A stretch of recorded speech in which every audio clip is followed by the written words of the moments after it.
High, Tahira. This is my YouTube channel Tahira art gallery. এখন আর বাজার থেকে 100-150 টাকা দিয়ে এই পেপার সাবানটা কেনা লাগবে না। হাতের কাছে কয়েকটা জিনিস থাকলে খুব সহজেই এটা বানানো যাবে। এটা বানানোর জন্য আমি কয়েকটা কালারিং পেপার নিয়ে নিয়েছি। আমার কাছে হ্যান্ড ওয়াশ ছিল, তাই আমি হ্যান্ড ওয়াশ ব্যবহার করেছি এখানে। আর আপনাদের কাছে যার কাছে যেটা থাকবে আপনারা সেটাই ব্যবহার করতে পারেন।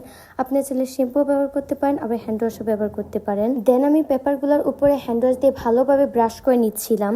আমি ব্যাক ফ্রন্ট দুটোটাতেই ভালোভাবে ব্রাশ করে নিচ্ছিলাম। এইভাবে একটার পর একটাকে ব্রাশ করে নিচ্ছিলাম। ব্রাশ করে নেওয়ার পর এগুলো আমি রোদ্রে শুকিয়ে নিলাম। এগুলো শুকিয়ে যাওয়ার পর এগুলোকে আমি বিভিন্ন স্টাইলে কেটে নিয়েছিলাম।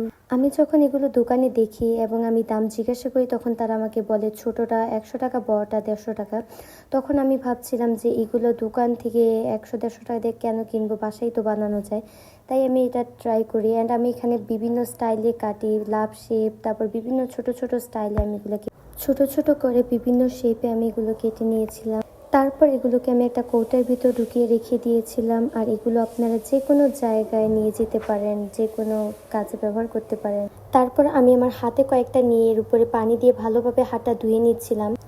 এটা সত্যি ফেনাটা এত সুন্দর করে হয়েছে। অ্যান্ড আমি এখানে একটুও কাটি নাই। আপনারাও বাসায় বসে খুব ইজিলি এটা ট্রাই করতে পারেন। সবাই ভালো থাকবেন, সুস্থ থাকবেন। আল্লাহ হাফেজ।